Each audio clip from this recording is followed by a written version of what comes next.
कक्षा 10वीं के विद्यार्थियों को इंग्लिश सब्जेक्ट से आईएमपी प्रश्न बता देता हूँ। तो जितने भी लेसन हैं उनमें आने वाले प्रश्नों को पहले मैं बताऊंगा। ठीक है, तो देखो, जैसे कि यहाँ पे क्या लिखा है, प्रोस लिखा है ना, तो 12 नंबर के प्रश्न आएगा और प्रश्न जो है वो 3-3 अंक के 4 प्रश्न आएगा। तो ये जो प्रश्न है ये लेसन से आएगा। तो मैं इकाई वार बताऊंगा सभी को, ठीक है, यूनिट वाइज। तो यूनिट वाइज बताऊंगा, इससे क्या होगा, आसानी से आप इसे रट सकते हो। जो प्रश्न बताऊंगा वही प्रश्न वार्षिक पेपर में आपको देखने को मिलेगा। तो चलो मैं बताता हूँ इससे आने वाले प्रश्नों को। अब ये आईएमपी है इसलिए आपको थोड़ा सा ज़्यादा पढ़ना पड़ेगा, लेकिन जो मैंने टिक किया है सिर्फ वही प्रश्न पढ़ना है, बाकी को नहीं पढ़ना है। तो देखो पहला प्रश्न, यहाँ पे अध्याय भी दिखा देता हूँ। ये जो प्रश्न है कौन से अध्याय में मिलेगा, देखो, इंस्पिरेशन प्रेरणा वाला टॉपिक है, ठीक है। तो पैट्रियोटिज्म वाला जो दिया है ना, देशभक्ति वाला जो अध्याय, इसमें आपको देखने को मिलेगा। और यहाँ पे पहला प्रश्न देखो, इस प्रश्न को मैंने टिक किया है, आपको टिक कर लेना है और इसी प्रश्न को रटना है, ठीक है। इसके बाद ये वाले दूसरा प्रश्न देखो, दूसरा प्रश्न ये नाम है, ठीक है, इस नाम के रटना है आपको। इसमें प्रश्न जो है ना एक ही वीडियो में कंप्लीट कर रहा हूँ, इसलिए मैं आपको पढ़ के नहीं बता रहा हूँ, ठीक है, याद करना है, अभी आप ही को याद करना है। इसके बाद देखो तीसरा प्रश्न, इसको भी मैंने टिक किया है, मतलब ये भी आईएमपी है, ठीक है। चलो और दिखाता हूँ। इसके बाद देखो ये रहा चौथा प्रश्न, इसका उत्तर लगा हुआ है ना सभी का, तो सभी का उत्तर लगा है, तो यही उत्तर क्या करना है, आपको याद करना है। अपने हिसाब से भी बना सकते हो अगर थोड़ा बहुत इसके बारे में अगर आपको नॉलेज होगा तो, ठीक है। ये प्रश्न भी इंपॉर्टेंट है, पांचवा प्रश्न, टिक कर लेना, ठीक है। ये आपको आसानी से आपके गाइड में मिल जाएगा, जो भी रखे हो, अंकित अनुशीलन, विजय अनुशीलन, ठीक है, परीक्षा बोध, तो कहीं भी ढूंढो ये मिल जाएगा। और ये छठवां प्रश्न, ठीक है, सातवां को आपको नहीं पढ़ना है, मैं उसे काट दिया हूँ, ठीक है। आगे आते हैं, अब देखो अध्याय जो यहाँ पे रीडिंग बी है ना, इससे, तो रीडिंग बी वाले जो है किससे, काइट वाला टॉपिक है। तो काइट वाले टॉपिक में कौन कौन से प्रश्नों को आपको राइट करना है, देखो, पहला प्रश्न को राइट करना है ये वाला, ठीक है, नाम देख लो, नाम वाले को ही राइट करना है आपको, ठीक है। इसके बाद दिखाता हूं मैं आपको दूसरा और तीसरा, ये दोनों प्रश्न एक साथ दिखा देता हूं, ये प्रश्न और ये प्रश्न, इन दोनों को भी पढ़ना है, ठीक है। इसके बाद मैं आपको दिखाता हूं डायरेक्ट छठवां प्रश्न, ये छठवां प्रश्न को पढ़ना है, ठीक है, ये वाले प्रश्नों को पढ़ना है। इसके बाद देखो रीडिंग सी में आते हैं, रीडिंग सी कौन सा टॉपिक है, moment for all those children वाला, ठीक है। तो इसको दिखाता हूँ और इसमें देखो जो जो मैं बता रहा हूँ सिर्फ वही पढ़ना है आपको। ये वाला पहला प्रश्न मैंने टिक किया है, ये इंपॉर्टेंट है, इसका उत्तर लगा हुआ है। दूसरा प्रश्न देखो, ये भी मैंने टिक किया है, ये भी इंपॉर्टेंट है, ठीक है।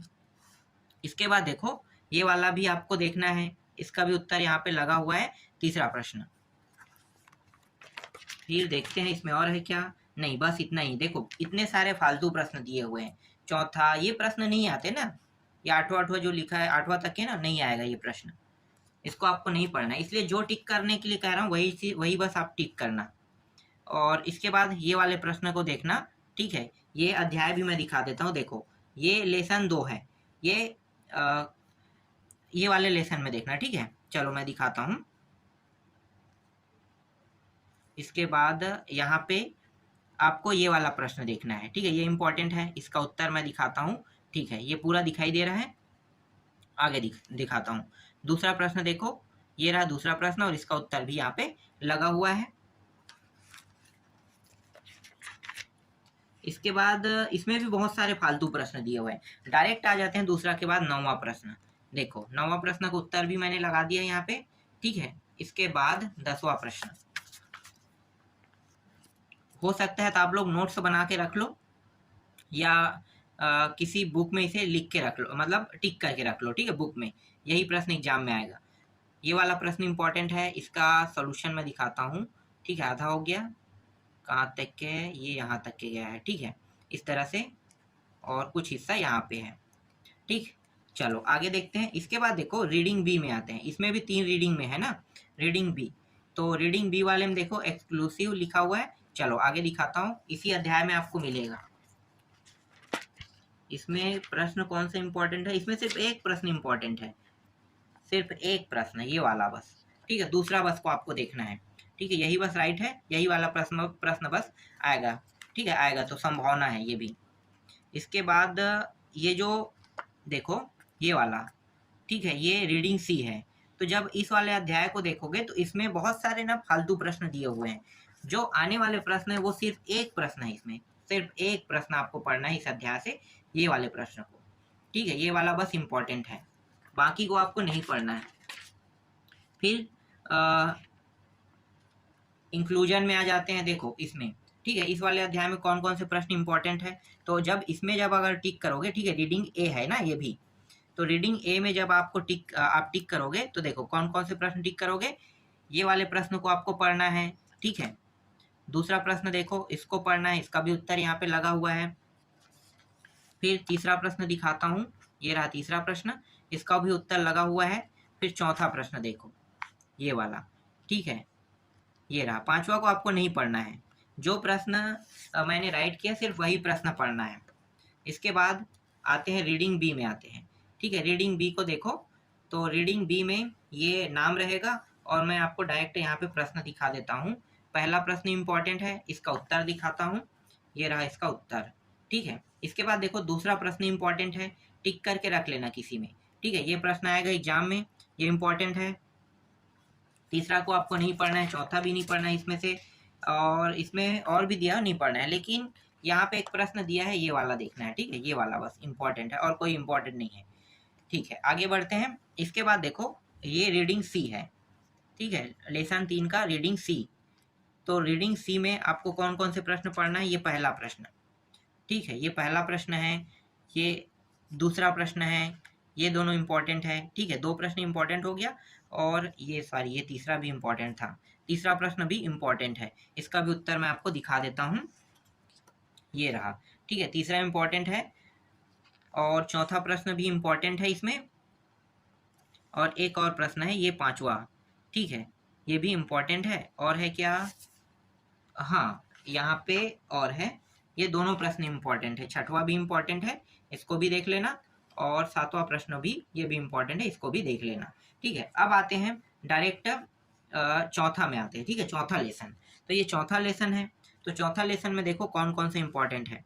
ये पहला प्रश्न इंपॉर्टेंट है, इसको पढ़ना है। दूसरा प्रश्न इंपॉर्टेंट है, इसको पढ़ना है। और इसमें तीसरा भी इंपॉर्टेंट है, ठीक है, ये वाला तीसरा प्रश्न भी इंपॉर्टेंट है, इसको भी पढ़ना है। मैं थोड़ा सा इसे जूम आउट कर देता हूँ, ठीक है, अब स्पष्ट दिखाई दे रहा होगा पूरा प्रश्न, ठीक है, सॉल्यूशन भी दिखाई दे रहा है, ठीक है। चलो आगे देखते हैं। इसके बाद देखो रीडिंग बी में आते हैं इसका, ठीक है, रीडिंग बी में अबाउट मी दिया हुआ है ना, तो इसमें कौन कौन से प्रश्नों को पढ़ना है। तो पढ़ना है आपको दूसरा प्रश्न को, इसका उत्तर है, और तीसरा प्रश्न को भी पढ़ना है, दोनों को उत्तर आपको दिखाई दे रहा होगा, ठीक है। चलो आगे देखते हैं। इसके बाद और है क्या कुछ प्रश्न, हाँ इसमें एक और प्रश्न है, ये पांचवा प्रश्न, ठीक है, परीक्षा बोर्ड में आपको आसानी से मिल जाएगा ये, लेकिन अगर गाइड का उपयोग कर रहे हो तो गाइड में आपको थोड़ा सा ढूंढना पड़ेगा, नाम देखना, मिल जाएगा ये भी, ठीक है। और भी प्रश्न है लेकिन फालतू है पूरा का पूरा, तो फालतू प्रश्न आपको नहीं पढ़ना है, जो इम्पोर्टेंट है वही पढ़ना है। ये प्रश्न इम्पोर्टेंट है, ठीक है, ये कौन सा है, सी वाला टॉपिक है ना, रीडिंग सी में देखना, ये रीडिंग सी का नाम मैं दिखा देता हूँ, ये नाम है, ठीक है। अब मैं इसमें प्रश्न दिखाता हूँ, इसमें 2 प्रश्न इंपॉर्टेंट है, एक तो पहला प्रश्न इंपॉर्टेंट है, ये दिखा रहा हूँ, वो राइट पड़ा है वो, और एक ये पांचवा प्रश्न इंपॉर्टेंट है, इसमें भी राइट पड़ा है, ठीक है। इसके अलावा इसमें और कोई इंपॉर्टेंट नहीं है। इसके बाद देखो लेसन 5 पे आते हैं ना, तो ये लेसन 5 में आ गए, ये रहा, ठीक है, इसका नाम है रीडिंग ए में आते हैं। रीडिंग ए में तो इसमें जो इम्पोर्टेंट प्रश्न है ये तीसरा है और चौथा है, मैं दोनों को दिखा देता हूँ, ठीक है, तीसरा आप लोगों ने देख लिया, चौथा देखो, ये रहा चौथा का उत्तर, ठीक है। अब इसमें एक और प्रश्न है, छठवां प्रश्न देखो, ये वाला इंपॉर्टेंट है, इसको टिक कर लेना है, और इसका उत्तर मैं दिखाता हूँ आपको, ये रहा इसका उत्तर छठवां का, ठीक है। सातवां नहीं पढ़ना है, आठवां नहीं पढ़ना है, इसमें फालतू है वो सब।